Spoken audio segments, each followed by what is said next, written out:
Masugod na.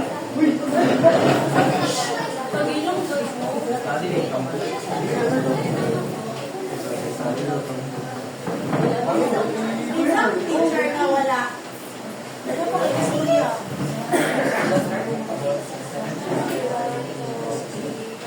Magandang hapon sa inyong lahat. Kami ang unang pangkat at ang aming tatalakayin ay Ang pre-colonial noong panahon. noong 1521, bago dumating ang kolonyalismo, ang mga Pilipino noon ay mayaman sa mga rules, kagaya ng pangkalikasan, Ang mga lipunan ng mga Pilipino ay may mayaman at malalim na sistema ng pag-unawa sa mga kasarian, sa tradisyonal at kultura at mga pati na rin ang mga paniniwala. Noong panahon ng pre-colonial, ito ay may malaya ang mga Pilipino at pagpantay. Dahil ang mga babae, pwede sila maging leader, at ang mga lalaki naman ay pwede pumilos o sumuot ng mga bababae. Kung saan tinatawag sa Visayas na asu at sa Luzon naman ay bayugin. Ngayon, tatalakayin natin ang babaylan at katanungan kung saan mahalaga ito sa ating story. ang babaylan, sila ay isang manggamot, mga leader. Sila ay makasik ng future, makita na ng future, makakita ng future, manggagamot din sila. At ang babaylan ay napatatagpuan ito sa Mindanao at Visayas. Ang babaylan, hindi lang ito babae, kundi pati na rin ang mga lalaki. Ito meron din silang, nagkakonekta sila sa mga anito. Ang mga anito, tulad ng mga spirit, may dalawang uri ang anito, ang ancestral spirit o natural spirit. Ang natural spirit ay natural, kung saan makapagkonekta sila sa mga tubig, sa mga lupa, at sa mga puno. Ang ancestral spirit naman ay tumutukoy sa paggabay o pagprotekta sa mga pamilya. Ang Catalonan naman ay kaparehalo sa babaylan, ngunit meron silang pagkakaiba. Ang Catalonan ay sila ay nagmula sa Luzon. Ang babaylan ay sila sa mga Diyos, kagaya kay May pathala kung saan pinakahusgan na Diyos o pinapaniwalaan sa mga Pilipino noong panahon ng babaylan. At sila ay isang leader din, kung saan sila nagdesisyon kung kailan magdigmaan, kailan nila gagawin ang mga seremonya. At ang ikatatlo naman ay ang third gender.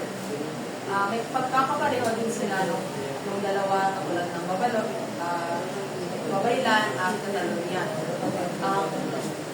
Malaya na sila nung panahon ng pre-colonial dahil meron silang tinatawag ng cross-dressing at yung mga lalaki ay kadalasang sumusuot ng mga pangbabae at ang mga babae ay kadalasang din sumusuot ng mga panglalaki at nung panahon na pre-colonial ay malaya sila nakakapag-express ng kanilang gender kaya kadalasang ang may mga third gender rin ay maging babaylan at Catalonia noong pre-colonial dahil sila ay magagamot, healer at sila rin ay mamupula pero yung mamupula ng mga future at mga events na mangyayari. Kaya itong panahon na pre-colonial ay ang mga babaylan, Catalonia at third gender ay itinuturing na mahalaga sa kasama komunidad dahil sila ay nire-respeto dahil sa kanilang ambag sa komunidad. Timeline ng pre-colonial, 1990s. Ang unang ritual at paniniwala ay nagbuo noong 40,000 to 10,000 BCE na mula sa burial rituals, cave art, shamanismo at early nature worship na ginawa upang ipaliwanag ang pangangaso at kalikasan. Ang burial rituals naman ay nagmula noong 40,000 BCE at ang cave art nagmula noong 30,000 ang Shamanismo naman ay mula noong 20,000 BCE to 10,000 BCE. At ang early nature worship naman ay nagmula noong 50,000 BCE to 10,000 BCE. Noong 900 to 1200 CE, sa Visayas mas lumakas at lumawak ang influensya ng mga babaylan at sa pre-colonial. Sa panahong ito, mas madali. Sa panahong ito, hindi lang mga babaylan ang sentro ng ang leader ng sentro. Ito din ay kultura, medisina at etikal sa kanilang komunidad.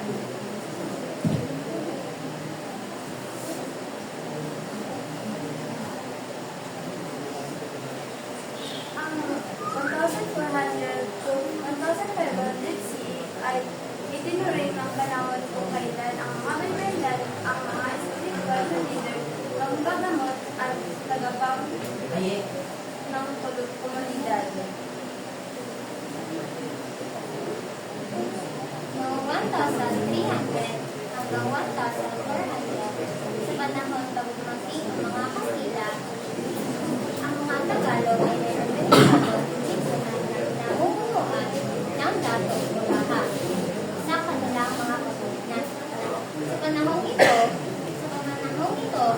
nagpapatatag ng posisyon ang Katalonan o ang mga spiritual na leader ng kanilang komunidad. Ang mas malawak na pagtanggap ng gender domination.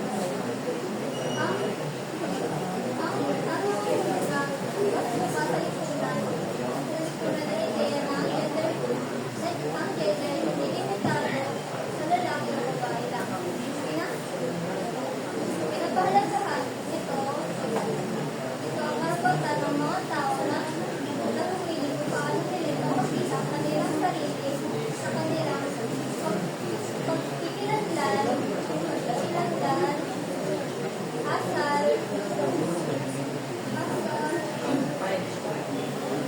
at papel sa ikulang.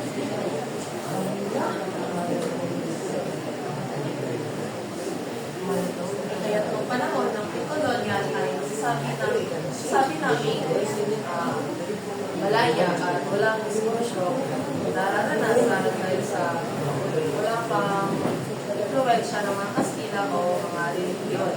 Kaya noong pre-colonial ay ang mga babaylan, Katalonan at mga third gender ay mayroon pa silang mag-express ng kanilang mga gender at mga nararamdaman nila kung ano yung kanilang salian at kanilang identidad noong panahon ng yan.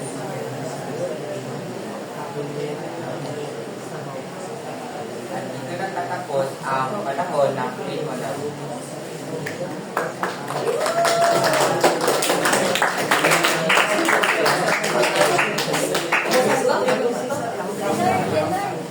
Hoy! Next na.